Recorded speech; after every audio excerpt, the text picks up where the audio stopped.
How you doing out there, folks? This is just another video. I've been doing a lot of these, and they're on harassing phone calls. So if you have been receiving them and don't know what to do, well, kind of listen to this one here, and maybe you can get some advice. It might help you. Okay, I'm wearing a disguise here. I actually been calling these videos I've been doing The Invisible Man versus Merrick Bank and the Robot. Because, they're hiding behind the caller ID and using a robot to make all those calls. You may as well just say robocalls. So I figured, well, I'll do the same thing. I've done plenty of videos, and I don't wear this sort of disguise, as you might call it. I just want to make a point, First of all, this all started with Merrick Bank. Me and Marie have been together for over 40 years, and we have a lot of credit. I had a lot of problems over the years, but this last about 8 years I've been paying our bills on time. Our credit score hasn't improved. Marie's was a little bit better than mine because I was paying some of her bills off and I had gotten more credit than her. So of course what happens, an offer comes in the mail in 2018. I wasn't taking any more credit because we had enough. It was used up though. Okay, so Marie got it, I gave it to her, she looked it over. She wasn't, her lack of interest, and even mine at this time, it wasn't too good. This is in 2018 now. You know how time passes. What it was like then is not the way it is now. So, okay, she looked it over. She asked me, oh, Merrick Bank, Frankie, they want to give me $600. I said, well, it's up to you. And she said, explain it to me. I don't know what this double the credit line. I told her it means that it says right on there, if you make 7 on-time payments, then they're going to give you another $600. She says, why are they giving me so much money? I said, because your credit is good right now. We're making payments on time, and that's what they're looking. They figure you're going to pay that. I know most people, if you're going to make 7 on-time payments, you're going to make it. If you want to get another $600, you're not going to max it out and don't pay. Chances are that it's not going to happen. Then Marie asked me something that it kind of made sense in a way.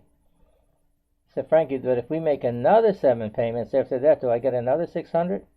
I said, no, you don't. That's not the offer.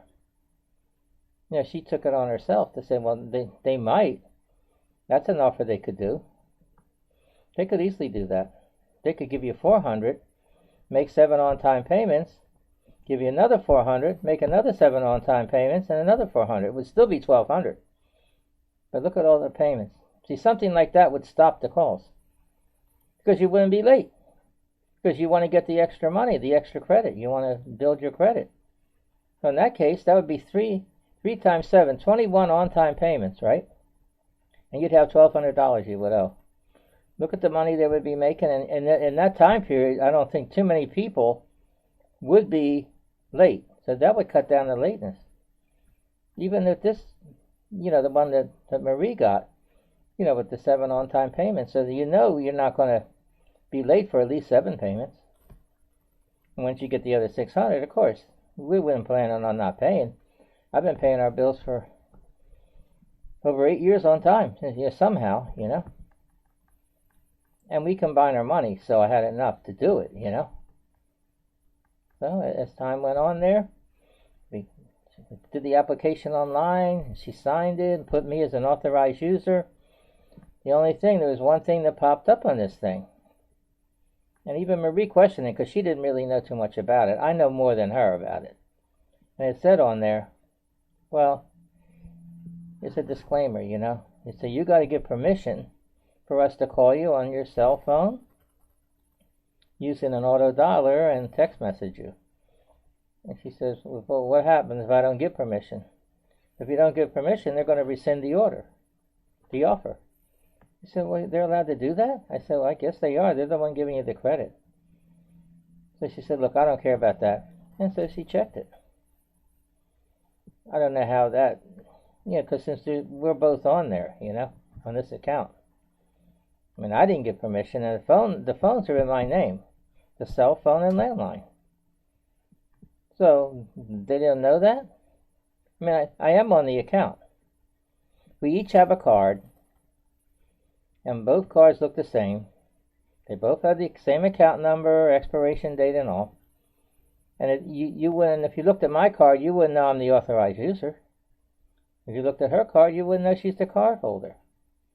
So in that case, I have an equal, value of that account. I mean, for usage. So went on all right for a while. Kept paying, like I did with all the bills. I transferred some of the, accounts to there by paying them, with that money. Paying those store accounts and catalog accounts. So that was good. Only thing I noticed, I think they were adding $5 for each one. They called it cash advance fee. Cash advance fee, I didn't get cash, even though they counted that because they knew I'm paying other cards. See, they didn't have a balance transfer. This particular account was like a no frills, nothing. They charged a membership fee, an authorized user fee, I don't know, all these add-on fees. Now late fees, because they're not paying. So it went on all right. She used it. I gave her instructions, be careful over the phone what you do. Remind her, because they may ask her a question. She'll go ahead and answer. If they ask her social security number, she's liable to give it. Not knowing, realizing that's how they get you. That's all. You don't give nothing over the phone. You just give the card number, expiration date, and the security card on the back, the security number on the back. They ask your social security, date of birth. You don't have to give that. You're paying, you're buying something. You don't have to give that. So I went over all that with her before the cards came. About a week or so, the cards came. And, each they looked identical. Like I said, you wouldn't know the difference. So so keep your card in a safe place. I'll keep mine. And she ordered things. And I told her, let me know what you order so I can keep track of it. Because I'm the one, with all the bills. Okay, so that went on all right for a while, We got to double the credit line and all. And Marie started to get a little bit sick. We're going to the doctors every month for that reason, to keep our health up to date, And the doctor gave her inhaler. He gave her antibiotics. She seemed to be a little bit better. But it just wasn't going away, so it's actually getting worse. So I called the 911 and got her into the hospital. After, a few days of a lot of tests, everything you could think of, they determined that she needed long-term care. Long-term care because of the respiratory distress, Alzheimer's, dementia. Alzheimer's, they can control it, not to get any worse. Okay, she got into the nursing home. In the beginning, she was still, a little bit shaky, She finally started to get a little bit better. It took about 4 months. She was pretty much about the best I've seen her in a while. I mean, she wasn't still getting around too good. She was eating better. She was, talking better, everything. What do you think she asked me? Are you still paying Merrick Bank? Look at that. But all that she went through, she still remembered that account. I said, oh, sure, no problem. All the accounts are good, and, whatever you need here, I had told her before I would get it. So she told me some things she wanted, some cosmetics, some fruit, or whatever they don't give her there, I would get it. And she was happy with all that. And then, in the nursing home, I was going there a lot. I'll say every day. But I would notice everything, and I noticed they're understaffed. I go on the weekdays, it looked like a full staff. On the weekend, no, hardly anybody there. So she's not going to get the same care on the weekend as they did on the weekdays. I complain, but it's like to deaf ears, Oh, no, we got it covered, don't worry. We hire people from outside to come in to help us and all that. Okay, so I noticed, I went, let's say 3 days close together, and then I waited 3 days, and I went again. They didn't call me or nothing, and all of a sudden, I went there, and she's like almost unconscious, and nobody's doing nothing. I talked to her roommate. Her roommate said she hasn't eaten for a day or so. They bring the food, and she just sleeps like that. I said, well, that's not good, and I tried to revive her myself. She wasn't completely, unresponsive, but she couldn't even open her eyes. So I started massaging her, see if I could get some circulation, some response out of her. So I tickled her feet like I used to do at home, when to wake her up. And she said, stop that, Frankie. So she answered me, so I figured, well, she's still knowing that I'm there. So I went back home, but on my way home, I knew it wasn't too good. These people, you tell them, and they said, don't worry, we were watching her 24/7. But there's hardly anybody around. It was the weekend. At 3 o'clock in the morning, I get a call that she passed away. So everything, it didn't surprise me because of that. I don't know why they didn't call, the 911 and send her back to the hospital, but they gave her all kind of treatments there, and I didn't get notified at all about it. Just because I was there that last day to be with her, So she passes away, and I'm having, of course everything stops. Now, our income was, now it's cut in half.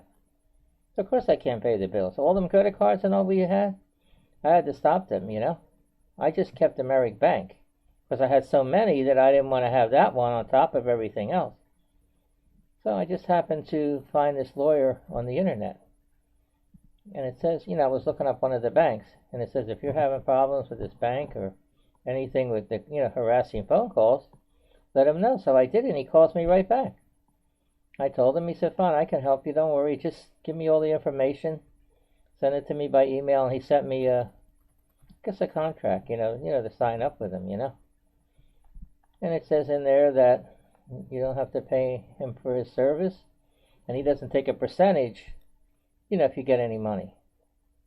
The banks pay him, for the legal services and the court costs. If there is a case, if there's a winning case. Of course, if there's not, he doesn't get paid. Then you don't have to pay him either. So keep that in mind. He's a consumer advocate attorney, and he knows the laws when it comes to these credit cards and all, and debt collectors. So you need somebody like that. So I contacted him. He took care of mostly all those accounts I had. He stopped all the calls. And, each one was different kind of deal, depending on what it was. One account, I had 3 accounts. It was the one bank, but they serviced like 3 different accounts, 3 different companies. I think it was like $3,000 I owed. This is over 8 years. And he made a deal with them to stop the calls, first of all. They marked those 3 accounts paid. And he got paid. And I even got some money out of it. I was surprised. Not a lot, but something, That's why it pays to try to do this. Because you're going to try to hold these, these banks accountable, because if not, they're getting, they need some control there, There's laws and all, but the laws are there for them to abide by it, but they're not doing that. They want to call you, for some reason they got that thing that these calls are so great, that they're using that. So that after all that, he took care of it. Now I kept paying Merrick Bank. It wasn't too much a month, and I was using it and paying. I figure I'm on the account, Then when I got to a point, I said, after a few months, I said, look, I just can't do this. I did it in the beginning, sort of like as a memory for Marie, because she liked that account so much, and she was happy with that and all. So I didn't want to destroy it, but I paid as much as I could. So finally, I didn't pay. After a month or so, not much. Statement come in, past due and all. Then all of a sudden, on the cell phone and the landline, both numbers, the call started. And I kept the phone log. I always do that. I had a phone log anyway for just any calls. I used to write down. If it was something that might be important, I want to have the number, so I write it down. So I started writing them down. I had a phone log for the cell phone, a phone log for the landline. I waited a couple of weeks, and I noticed that they're not leaving a message. And it says Merrick Bank on the caller ID, on the landline, and the numbers they were using, different numbers. So I waited, like I said, I guess it was 2 weeks. It was like 19 calls on the cell phone and 43 on the landline. Pretty much a lot of calls. I just noticed it recently that one day they called me 7 times. 5 times on the landline and 2 times on the cell phone. That means all day long I was getting calls. 9 o'clock in the morning, 11, 2 in the afternoon, 5. Oh, it's all spread out over the whole day. What do you think to have calls like that all day? You jump when the phone rings. Well, that went on, so I contacted the lawyer. So as soon as I contacted him, I guess he started a lawsuit. I sent him all the calls. That's why it's important to have that, because those times are important. You might not think so. You say, well, why? Why? Because if he makes the lawsuit and he puts those times down, he picks one day as an example, and they go ahead, the legal team that they have, Merrick Bank, they look at it and compare it with the sheet and say, it's exact. They can't deny it. Because if you already have it and you couldn't have had those numbers, those times if they didn't call you. If it matches up the sheet, they know for sure that you're going to have a case against them. So that's why it's so important to do that. So he stopped all the calls. And what happened was, I noticed the cell phone stopped first, and then 2 days later the landline. I guess because the cell phone was the one they get in more trouble for. I mean, they must know the laws. These laws have been around a while now. These laws just didn't come into effect now. It goes back a ways, these laws. It's supposed to protect the consumer. But when they put some of these things in the laws, that these so-called banks, as you might say, that they try to bend the rules. And they probably have a legal team that works on that and study those laws. Because the laws say they can call you.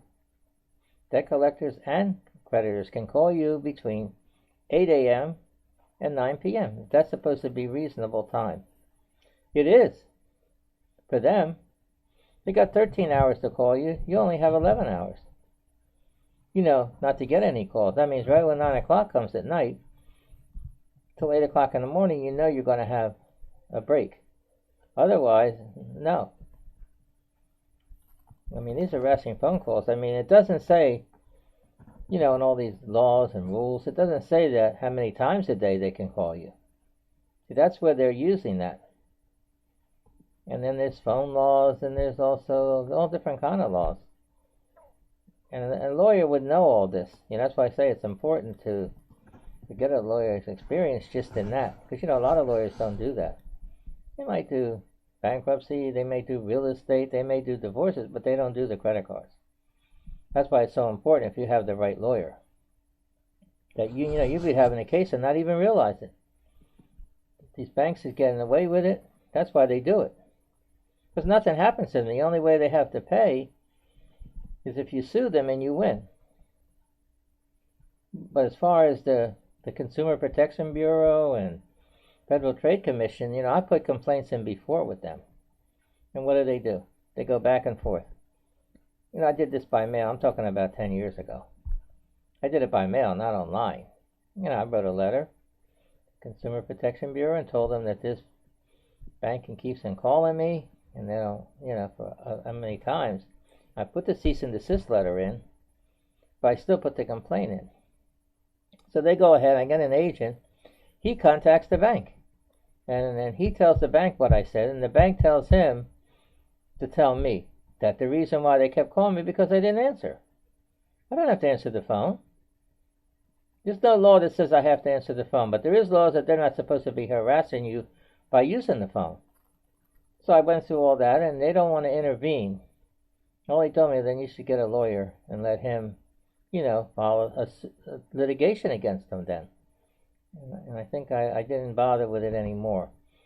They stopped calling. The nerve of this bank, they wanted me to rescind the cease and desist letter. They wanted me to stop it so they could continue to call me. I'm not doing that, because then if I did that, I know I wouldn't be able to put it in again, probably. So back to this case now. I had all these calls in November 2019. Now, Marie's passed away. Keep that in mind. And she's the card holder, not me. They don't know that. When those calls were made, they were directed to her. They called it on the landline and the cell phone. Okay, so fine. Another lawyer filed the lawsuit against Merrick Bank, and I'm the plaintiff, for me. And, with that pending, a month and a half later, they start calling again. Merrick Bank is calling me again on the landline. This was in the beginning of January. Now, why is that? There's litigation against them. You think, well, that was pending, they wouldn't be able to call. So the call started, and I waited a couple of weeks again. I wanted to see the pattern. Got a couple of calls, and all of a sudden, 4 a day. They didn't call on Sunday, though. Now, what do you think that is? To give me a break? No. That's the more harassment.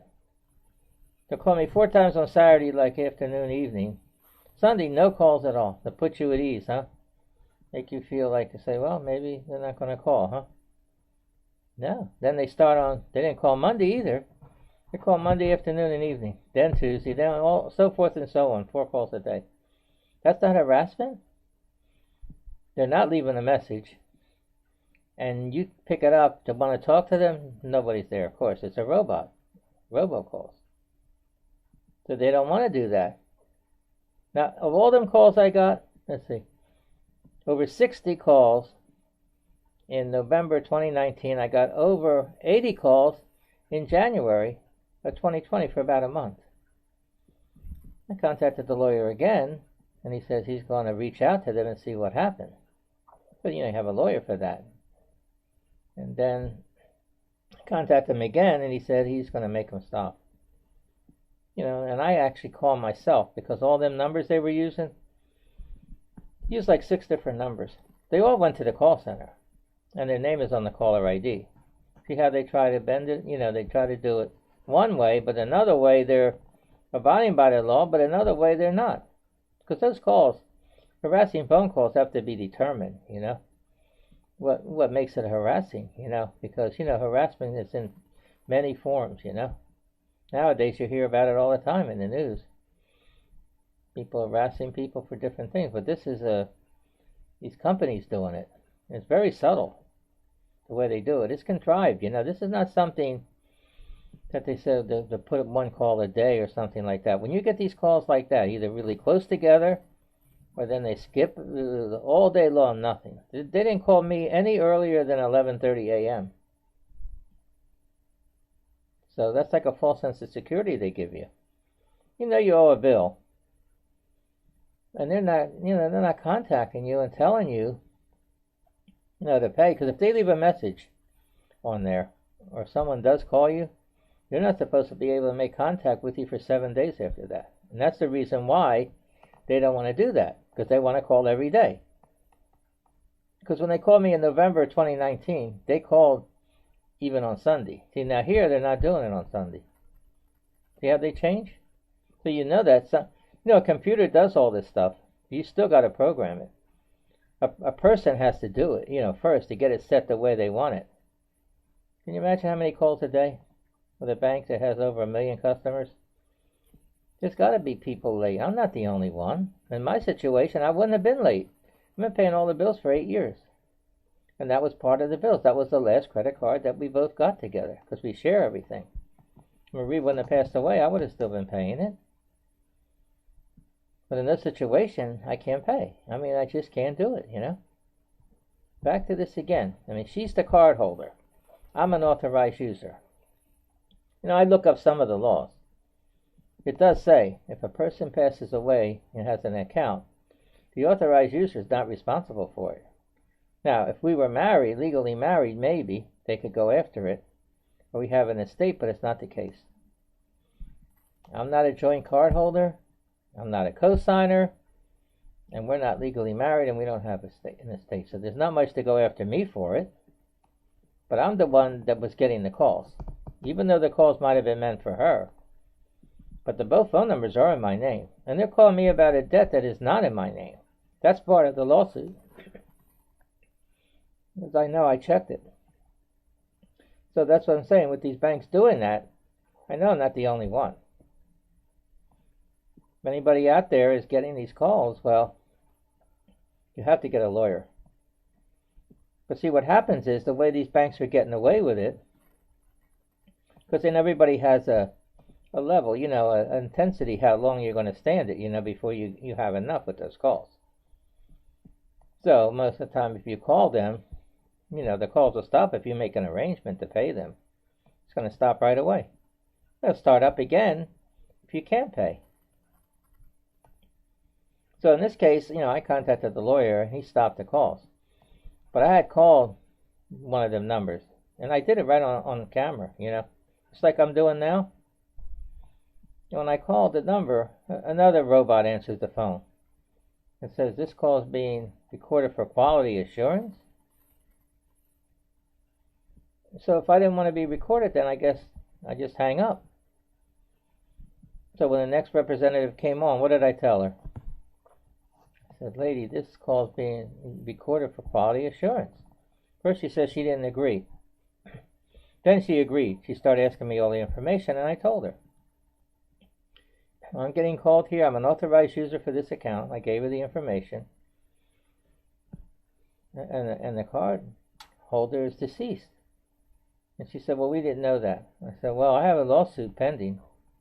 Maybe you're not, it didn't get on the account. You're still trying to collect it, that's why. And she didn't tell me. I said, look, you didn't even give me any condolences. You didn't say you're sorry for my loss. All Merrick Bank is worried about the loss of their money, not the loss of someone's loved one. Oh, no, this woman says, oh, they don't care about the money. Then she said, I'm going to have to put you on hold.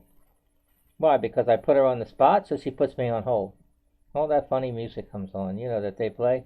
Wasn't too long. Now, remember, I'm recording all that. Just like I'm recording now. She comes back and says, we're going to need a death certificate. I said, well, I'm not going to send it to you. First she said by email, by mail. I said, no, I'm not. I have it. I'm not going to send it. Because there's a case pending, and I got to check with my lawyer, to go through him. So if that's what you want to do. He says, anything else? I said, no. And then she hung up, I hung up, and that was it. Oh, I care about the call stop, again. What's going to happen now? A month and a half from now? Why did they start calling me in January? I guess it's a retaliation. They might have still thought they were calling Marie. Why? But the lawsuit is in my name against them. Now, it's different. Say she had passed away and I wasn't on the account and I have a different name. I don't know if that lawsuit would have been as valid as it is. But because I am on the account as an authorized user. So, and I received those calls. And the fact that she passed away, I can prove it. I do have the death certificate. And if I was receiving the calls afterward, after she passed away, it was actually a while after. It was a while because I kept paying it. That doesn't mean it makes me have to keep paying it if I can't. So that's the harassment.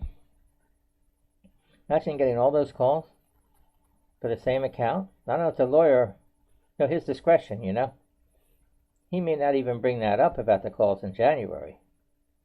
Because he don't want to be a conflict of interest there, with that case pending. So I think he'll probably wait. It's up to his discretion, like I said. I don't have nothing to do with that. I just give him the information, and he does what he thinks is best. And in this case, probably he might be another case for the calls in January. Because the fact that they did that after a case was pending. So that's kind of, you could be either added on to the first case, because it's more all them calls. Now you think, if I wasn't being harassed, you think I'd be doing all this? I wouldn't be doing this. Taking my time and everything, I wouldn't be doing it. Because I don't do these kind of things. I have my own videos that I've been posting on YouTube and all. You could check, I have so many, for all different kind of things, So I'm stopping all that to do this. Because they harassed me. And I didn't like it. Especially when we're dealing with a situation when, I'm suffering from emotional distress and economic hardship and all. They don't care. They treat that like everybody's the same that want to pay. If you don't want to pay and you can't pay, so what? We're going to harass you. And then they'll probably write it off or whatever. In this case, they have to write it off. Because that's uncollectible. But they're still trying to collect it. Trying to collect it from me. See, in this case, it's valid because I'm the authorized user for me to put a lawsuit. against them. But it's not valid for them to try to go after me for it, because I am an authorized user. I'm not responsible for that account.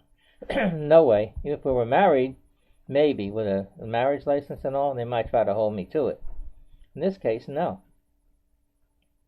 So I don't know what's going to happen. It might take a few months, and if there's any settlement, I'll post it so you can know what can happen, because you really don't have to put up with it.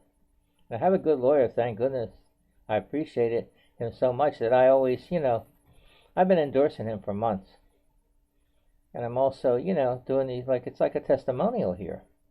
So I'm telling you all about it. So if you're having problems with Merrick Bank, I was mostly directing this to the Merrick Bank customers because I know that's what they're doing, the tactics, but there's other banks that do it.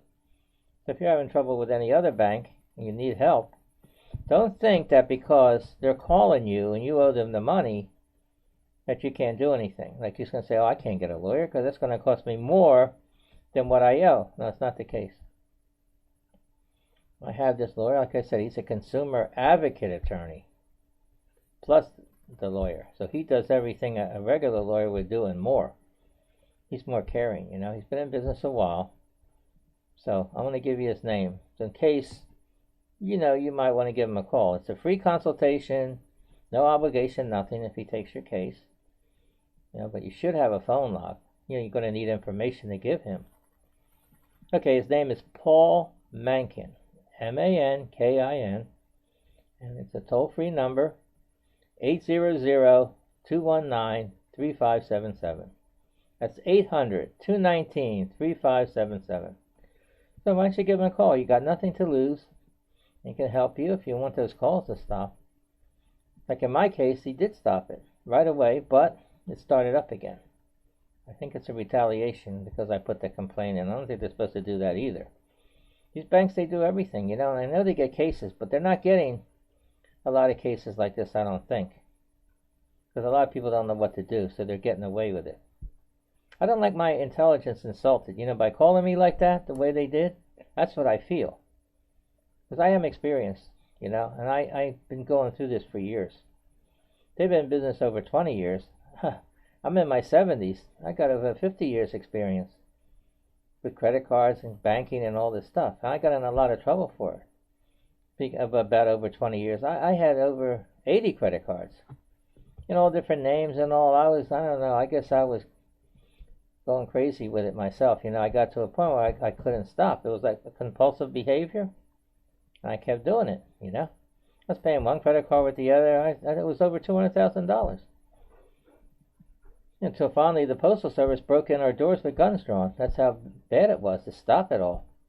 I got in all kind of trouble. I was railroaded to prison and everything for that with credit cards. So I know what I'm talking about. Well, now that that's all over with, now this is the last card, like I said, that we had with Merrick Bank. That's why I've been doing this. I mean, if they wanted to harass me, well, I can't really harass them. In a sense, this is indirectly I'm doing it, by, kind of bad-mouthing them. A lot of people probably didn't even heard of Merrick Bank until I started this on social media. Well, you heard about it now. And the best thing I can say, you should keep a phone log. That's the main thing. So you can look at it and you can see a pattern like I did. Unless they didn't call me on Sunday and they're using different numbers every day. And that's what you need to know, because I was... Like if it's 4 calls a day, I was using 4 lines, in my phone log. I only needed 2 lines. That means every day I would put the date, the day, and the number they used, because it's the same. That information is the same. And then on the next line, I would put the times they called. So I'd only have 2 lines instead of 4. So that would condense it a little bit. Might be better to look at it that way. You could see it, the times they called is important. Because it shows it. It wasn't like they called me 4. If they called me 4 times and they spread it out over 13 hours, or called me 4 times close together. Is that harassment? I guess it is. As far as I'm concerned, if I feel harassed, I think over 2 calls or 3 calls, but when I start to get 4 calls, 5, it's starting to get too much. And that's what they do. They want to call awful bad because they ask you for permission to call, that they can call you. So you mean there's a law, but if you give them permission, it's all right for them to harass you then? I mean, you can tell them to stop too. But in this case, they had an offer there, and they combined it with that, about giving permission to call. I don't think they were supposed to do that. That was supposed to be separate. Because if they're not the ones making the call, Merrick Bank, if they're making those calls, they have a company, a provider, whatever you call it, doing that for them, a service. Well, that company is supposed to contact you to give them permission to do it. They didn't do it that way. They combined it with that double the credit line offer. So I think something's wrong right there. So that's why you need a lawyer. So he knows all that. He studied it and all, and he's dealing with this bank too. I know that. This lawyer deals with this bank and a few other banks that he knows that does these tactics. And he's trying to help the consumer, So just keep it all in mind. Now remember, you don't have to put up with it. I know I'm doing this often, these videos, because I know every day somebody else might see it, that I hadn't seen it before. I mean, I know sometimes I ramble on here a lot, but I do cover the things maybe in a different way, Definitely not scripted. What I'm saying here is just the way it happened, I might say it, like I said, a different way today, a different way tomorrow. I might cover something today that I didn't cover yesterday. It all depends. So if you happen to view it, I know what happens as soon as this comes up on Twitter. I put a description besides, even though I gave enough information here. But if you want to listen to this, then you could read the description at the same time. So I know it takes time, and a lot of people maybe not interested, but maybe when I posted this video, we'll say a few days ago, maybe you weren't having a problem, with a credit card company, but maybe today you are. So by me doing this, I'm getting to more people. That's what needs to be done. The public has to be aware of this, because that's why these banks, and Merrick Bank included, get away with it, because they probably check the statistics, and it shows that making those calls is is productive, because if they have to pay a lawsuit, well, that's the cost of doing business. But if there's not too much of that, well, they think that this system is good. If they really want to call. But nobody's doing it. There's no human being dialing these numbers. That means every day goes by, this list of printing, calling, making those calls. And their business goes on as usual. And plus they're adding these late fees. This is another thing. See, they want to call you, so while if you're not paying and they keep calling you, they're keeping that account going. Keeping it active because they're putting the late fees. It's like $39. So if we owe $1,200, because I kept it under the limit, and now it's $1,400. And by now, it's, since another month has passed, it's probably almost $1,500. So they want to make it more. So if they do write it off, they have more money to write off. So that means when they deduct it from their income, well, they pay less taxes. So all those bad debts, well, they're not losing that much, because remember, we were paying for a while. So they made some money there of that money. So this is all really about money, And it's about the bank itself. I mean, if they show a profit at the end of the year, well, they pay taxes on it. If they don't have to pay any taxes. I don't think they really care that way too much, because they know during the course of the year, the money they were taking in, they spent it on legal fees, paying the people, their expenses, operating expenses. So the money got used up, so that way they were still solvent, But they keep doing it. That's why they send the offers out, to make up for the ones that they're losing, the ones that are late, like on our account. So they're replacing it with new customers all the time. And that's how they keep it going. I don't like those calls, And I don't know if anybody else does. Years ago it was different. People actually called you and dialed them numbers. and tell you all kind of stuff over the phone, harass you over the phone. If you're doing it this way, it's more subtle, They're making you think they're allowed to do that. They're not allowed to harass you. They're allowed to call you. They're not allowed to annoy you, intent to annoy you with that phone ringing. So it's important that you understand it, because if you're having a problem, you need to get help so you can resolve your affairs. You don't have to be afraid when the phone rings, jumping every time, and you're trying to, maybe you're expecting calls from a doctor or a hospital or anything. You might be expecting a call from your family about a job, anything. You don't need to have that phone ringing like that. And plus, if you pick it up, nobody's there, because they don't want to do that, because they want to keep calling you. That's important, that they can keep calling you and harassing you. Because if you pick up the phone and you talk to them, they're not supposed to. If you make contact with them or they make contact with you, you're not supposed to call for 7 days. That is part of the law too. But that's not saying after 7 days that they're not going to start calling you again. So if you get a lawyer, every case is a little different. He can usually stop the calls. In my case, he did. But because there was a lawsuit here, I think that's what caused him to try to retaliate. So he knows exactly what it is. It might take a while. I think they want to settle out of court, mostly. Because I'd rather go to have the jury trial. Because he mentions that at the very end of the lawsuit, that plaintiff wants a jury trial. I'd rather the jury to decide. Because they don't want it, because they figure the jury is going to decide more for me. Because they put their self in my place, and I don't think they would want to be called like that. So I think they don't really want a jury trial. So we'll see what happens. I know it's going to take a little while. Last time I had these cases, it took a few months. It depends. Now that those calls and all, well, we'll see. He's talking to these lawyers all the time. So I'm not have to worry about that. I'm doing this. Like I told the lawyer, if you don't want me to do this, let me know and I won't do it, I won't be going on social media about this so much, but I guess it doesn't matter. It's not like if they don't settle with me, Merrick Bank, I'm going to keep doing this. I might keep doing this regardless. It all depends, because I'm posting these videos on YouTube and then I'm sharing it on Twitter.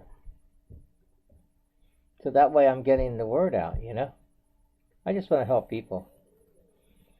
That's all. I don't want nothing out of it, No, I'm helping somebody. And if more people come forward and actually, contact these banks and get lawyers too, it'll put them, make them realize that they just can't keep doing this. They might have to change it. Because if they get too many lawsuits, it's going to not be worth it. They're going to cost them more money than what they're trying to collect. That's what's so important, that you do something about it. Again, though, if the calls stop, remember, if they stop, that doesn't mean you don't owe the money. You do owe the money. That's not an issue. So keep that in mind. Now, there is statute of limitations, in every state. In Pennsylvania, I know it's 4 years.